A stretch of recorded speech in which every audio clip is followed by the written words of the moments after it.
മന്ത്രി വി ശിവൻകുട്ടിയുടെ ഭാരതാംബ അവഹേളനത്തിൽ മുഖ്യമന്ത്രിയെ അതൃപ്തി അറിയിക്കാൻ ഗവർണർ. നേരിട്ടോ രേഖാമൂലമോ അതൃപ്തി അറിയിക്കും. എങ്ങനെ വേണമെന്നതിൽ രാജ്ഭവനിൽ ആലോചന തുടരുകയാണ്. വിവരങ്ങളുമായി പ്രജിത് മോഹനുണ്ട്. പ്രജിത്, എന്തൊക്കെയാണ് വിശദാംശങ്ങൾ?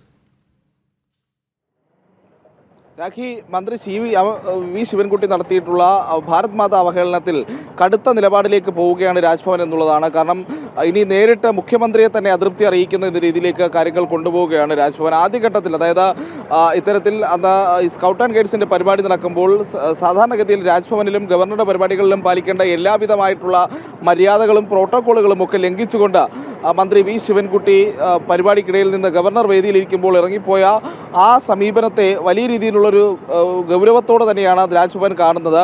പക്ഷേ ആദ്യഘട്ടത്തിൽ ഈ മന്ത്രിയുടെ നടപടികൾ തെറ്റാണെന്നും അതിന് പിന്നിൽ ഒരു ആസൂത്രിത സ്വഭാവമുണ്ടെന്നും ഒരു പെർഫോമൻസ് ആണ് മന്ത്രി നടത്തിയതെന്നും അടക്കമുള്ള വിമർശനങ്ങൾ ഉന്നയിച്ചുകൊണ്ട് ഒരു വാർത്താക്കുറിപ്പ് പുറത്തിറക്കുകയായിരുന്നു രാജ്ഭവൻ ചെയ്തത്.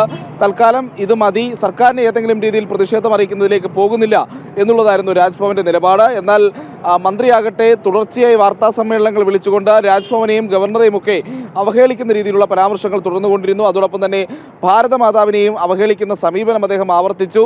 തുടർന്നാണ് രാജ്ഭവൻ കൂടുതൽ ശക്തമായ ഒരു നിലപാടിലേക്ക് പോകുന്നത്. ഭാരതമാതാവിനെ ഒഴിച്ചു നിർത്തിക്കൊണ്ടുള്ള ഒരു ചർച്ചയ്ക്കും തയ്യാറല്ല എന്ന് പറയുന്ന ഗവർണർ തന്നെ കൂടുതൽ ശക്തമായ ഒരു നിലപാട് സ്വീകരിക്കാൻ തയ്യാറാവുകയായിരുന്നു. അത് ഇപ്പോൾ നമുക്ക് രാജ്ഭവനിൽ നിന്ന് ലഭ്യമാകുന്ന ഔദ്യോഗിക വിവരങ്ങൾ അനുസരിച്ച് തന്നെ രാജ്ഭവൻ ഒരു പ്രതിഷേധം, അത് അതൃപ്തി എന്നുള്ളത് അത് കൃത്യമായും മുഖ്യമന്ത്രിയെ അറിയിക്കും. അത് എങ്ങനെ വേണമെന്നുള്ള കാര്യത്തിൽ മാത്രമാണ് ഇപ്പോൾ ആലോചനകൾ നടക്കുന്നത്. ഒന്നെങ്കിൽ ഗവർണർ നേരിട്ട് മുഖ്യമന്ത്രിയെ വിളിച്ച് മന്ത്രിയുടെ പെരുമാറ്റത്തിലും തുടർന്നുള്ള അദ്ദേഹത്തിൻ്റെ ഈ വാർത്താ സമ്മേളനങ്ങളിലുമുള്ള അതൃപ്തി അറിയിക്കും. പ്രോട്ടോകോൾ ലംഘനമടക്കം ചൂണ്ടിക്കാട്ടിയായിരിക്കും ഇത്. അല്ല എങ്കിൽ രേഖാമൂലവും നടന്ന സംഭവങ്ങളിൽ രാജ്ഭവനുണ്ടായിട്ടുള്ള അതൃപ്തി രേഖാമൂലം മുഖ്യമന്ത്രി അറിയിക്കുകയും ചെയ്യും. ഈ രണ്ട് ഓപ്ഷനുകളാണ് ഇപ്പോൾ രാജ്ഭവൻ പരിഗണിക്കുന്നത്. അതിൽ അന്തിമ തീരുമാനമായിട്ടില്ല. അന്തിമ തീരുമാനമാകുന്നതിന് മുറയ്ക്ക് രാജ്ഭവൻ വിഷയത്തിലുള്ള പ്രതിഷേധം, അതൃപ്തി അത് മുഖ്യമന്ത്രിയെ അറിയിക്കുകയും ചെയ്യും. എന്തായാലും വലിയ വിവാദങ്ങളിലേക്ക് മാറിയിട്ടുണ്ട്. ഭാരതാംബയുടെ ചിത്രവുമായി ബന്ധപ്പെട്ടിട്ട് ഇപ്പോൾ രാജ്ഭവനിൽ നടക്കുന്ന ഭാരതാംബയുടെ ചിത്രം ഉപയോഗിച്ചുള്ള പരിപാടികളുടെ പുഷ്പാർച്ചനയും നിലവിളക്ക് കൊളുത്തലും എന്നുള്ളതൊക്കെ നമുക്കറിയാം. അതിന് പിന്നിൽ വിവാദമാക്കി മാറ്റുന്നതിന് പിന്നിൽ ചില പ്രത്യേക രാഷ്ട്രീയ ലക്ഷ്യങ്ങൾ കൂടി ഉണ്ടായിരുന്നു എന്നുള്ളതും കണ്ടതാണ്. പ്രത്യേകിച്ച് നിലമ്പൂർ ഉപതെരഞ്ഞെടുപ്പിൻ്റെ ദിവസത്തിൽ ചില പ്രീണന നയങ്ങളുടെയൊക്കെ ഭാഗമായി തന്നെയാണ് മന്ത്രി വി ശിവൻകുട്ടി അടക്കമുള്ളവർ അത്തരം സമീപനങ്ങൾ സ്വീകരിച്ചെന്ന് പറയുന്നതിലും തെറ്റില്ല എന്ന് വേണമെങ്കിൽ പറയാം. അതുപോലെയാണ് ഈ പറയുന്ന അതിന് പിന്നാലെ വന്ന CPM നേതാക്കളടക്കം ഭാരതാംബയെ അവഹേളിക്കുന്ന തരത്തിലുള്ള പരാമർശങ്ങളും ഉണ്ടായത്. ഇതുതന്നെയാണ് ഗവർണറെ കൂടുതൽ ശക്തമായ നിലപാടുകളിലേക്ക് പോകാൻ പ്രേരിപ്പിച്ചത്. കാരണം നേരത്തെ ഒരു ചർച്ചയുടെയൊക്കെ, അതായത് ഒന്ന് വഴങ്ങിക്കൊടുക്കുന്നതിന്, ഒരു മയപ്പെടുന്നതിൻ്റെയൊക്കെ സൂചന നേരത്തെ ഗവർണർ ഈ വിഷയത്തിൽ നൽകിയിരുന്നു.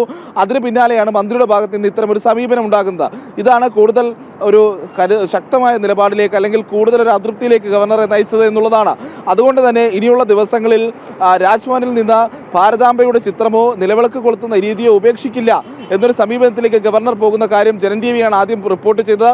അതിനെ തെളിയിക്കുന്ന രീതിയിൽ തന്നെയാണ് ഇന്നും രാജ്ഭവനിലെ പരിപാടികൾ നടന്നത്. ഇന്ന് രാജ്ഭവനിൽ യോഗാ ദിനാചരണത്തിൻ്റെ ഭാഗമായി നടന്ന പരിപാടിയിലും ഗവർണർ നിലവിളക്ക് കൊളുത്തുകയും അതോടൊപ്പം തന്നെ ഭാരതാംബയുടെ ചിത്രത്തിൽ പുഷ്പാർച്ചന നടത്തുകയും ചെയ്തു. അതായത് ഭാരതാംബയെ ഒഴിവാക്കി നിർത്തിക്കൊണ്ടുള്ള ഒരു സമീപനവും ഒരു ചർച്ചയ്ക്കും ഒരു ചിന്തയ്ക്കും താനില്ലെന്ന് പറഞ്ഞ ഗവർണർ ആ നിലപാടിൽ ഉറച്ചു തന്നെ നിൽക്കുകയാണ്. ഭാരതാംബയെ പൂജിക്കുന്നത് തുടരും, ഭാരതാംബയുടെ ചിത്രത്തിന് മുന്നിൽ നിലവിളക്ക് കൊളുത്തുന്നത് തുടരുമെന്നും ഇന്ന് അദ്ദേഹത്തിൻ്റെ ഈ പ്രവൃത്തിയിലൂടെ അദ്ദേഹം പ്രഖ്യാപിക്കുകയാണെന്ന് വേണമെങ്കിൽ നമുക്ക് പറയാം. ഇനി അറിയേണ്ടത് ഏത് വിധത്തിലാണ് രാജ്ഭവൻ മുഖ്യമന്ത്രിയെ വിഷയത്തിൽ തങ്ങളുടെ അതൃപ്തി അറിയിക്കുക എന്നുള്ളതാണ്. നേരിട്ട് ഗവർണർ വിളിക്കുമോ അതോ രേഖാമൂലം മുഖ്യമന്ത്രിക്ക് ഒരു പ്രതിഷേധക്കുറിപ്പ് അയക്കുമോ, അത് കാത്തിരുന്ന് കാണേണ്ടത് തന്നെയാണ്. രാഖി.